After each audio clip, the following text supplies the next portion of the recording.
Okay, after that great intro, of course, you probably thought that now, or that we're talking about, we're screwing on streaming, of course, and we're talking about this show, Crazy Ex-Girlfriend. So, yeah, maybe funny story. I was on a bar train, and I was talking to this person, and she was saying, like, she was looking on her phone, and she was watching the show, Crazy Ex-Girlfriend. I thought to myself, being a dude, that sounds stupid. It sounds like a show I would never watch. But it came back to my attention when I was listening to an NPR show, or they had the creator, girl, whatever, the main character on. Anyway, so I got into it. I started watching it. I was apprehensively at first, but I said, screw it. Let me give it a shot, give it a try, and I like it. He said, screw it. So, I was aware of the show's existence from the beginning, but I wasn't going to watch it at all. It's just who I am, and I got other things to do and watch. So I didn't bother to watch the show at all whatsoever. But I did very recently watch the first 2 episodes of season 2, and it was surprisingly entertaining. Like I didn't expect to like it at all. It's not at all your usual common sitcom. It's funny. It is funny, but it's not a sitcom, and it's far from traditional. It's a bit of a musical. There are times where they do musical numbers. Whatever. They do musical numbers. Whatever. So they go into these big musical numbers occasionally. I think that it happens 2 or 3 times. Yeah. So that's part of the show. Is my point. Yeah, that's why I say that. So it's a lot of fun. It's fun. It's funny, and it's entertaining. It's easy enough to follow. I didn't see the first season, so I am not as in or connected to it as I could be, or maybe you could be, should you take it up. But it's a fun show. I can't knock it. I really can't say anything bad about the show. It's still not for me, but it's fun. It was fun. It was entertaining. I'm not waiting for the next episode, but I'm gonna watch it. In all honesty, I just saw that there's another episode already available to me, so I couldn't tell anyone not to watch this show. It's fun enough. If you have the time, again, you should probably go ahead and check out Crazy Ex-Girlfriend. Where is it available? It's on Netflix. The first season is available on Netflix now, streaming. I think you should go ahead and check it out. You should. You probably should. Yeah, so the story follows, I'll go and do a quick breakdown. There you go. As the story follows Rebecca, who's the main character of the story, and it's about her. I'm not going to let's put it this way.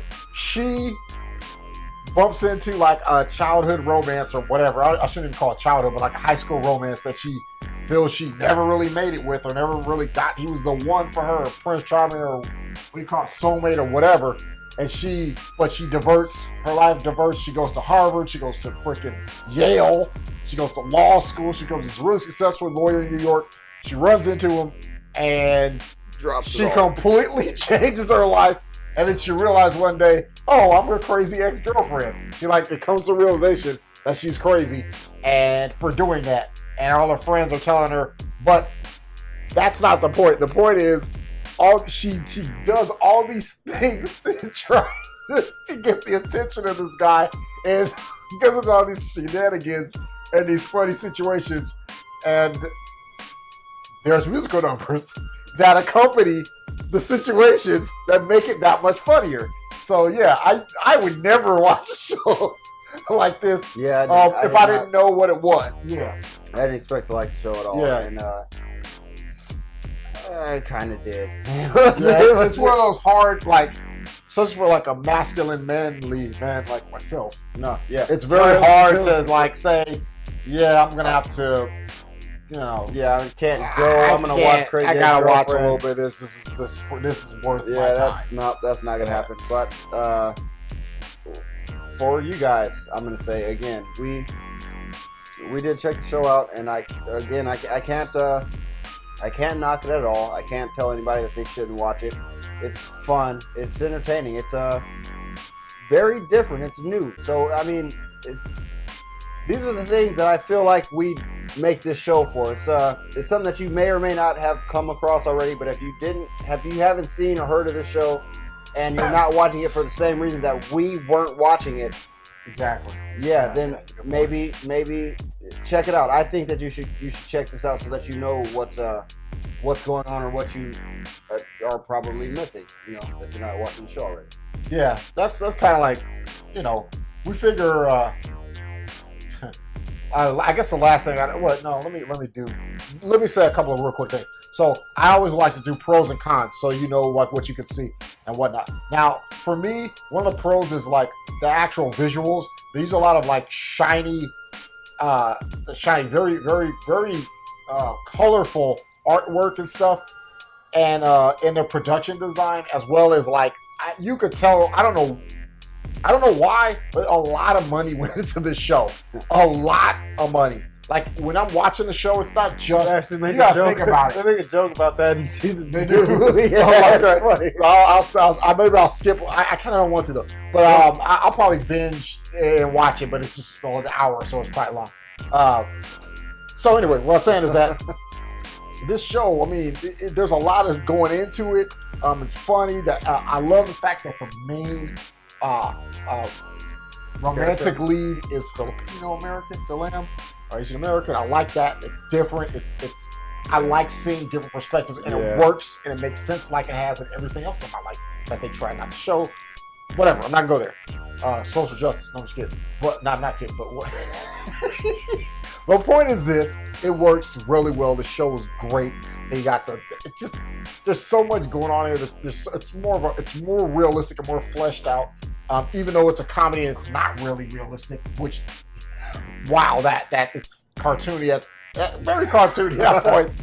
But the thing about it that is like I said, another pro and the icing on the cake is the musical numbers. In this beef up too hard as nails, she brews from Scarsdale. You got a conflict of interest. I'm about to give Levine the business. Spitting venomous hate, penetrating her defenses. It's a jab battle. A what? A Jewish American. Musical numbers are so very well done. Yeah, they're well done. They're really funny. Somebody is killing it. Yeah, somebody's really pulling it off with these with the songs. That's what makes it really wild. I think I only saw one that was kind of. It almost reminds me like those Saturday Night Live digital shorts.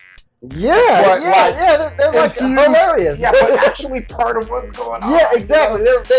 They fit. They really fit. They're very specific to the situation that's happening in that part of the show. That specific part of the show, but they're so unexpectedly entertaining that the goofiness is forgiven. They're fun. They're really fun. They're funny. We didn't see the same stuff, but we're saying more or less the same thing. It's just a very well-made show, I think, and it's there for everybody. I think you guys should check it out. Anyone with the time, anyone who can, should watch the show. It's a very good show, especially if you're like me. Well, no, if you're like me, then you might be mad at me when you do watch it. There's a chance of that, but for the most part, most people, if they go ahead and give the show a quick chance, they will see at the very least that was funny. It was time well spent. It's a very well put together show, and it's entertaining at least. It's entertaining. It's fun. Yeah. So basically, my final thoughts is go see it.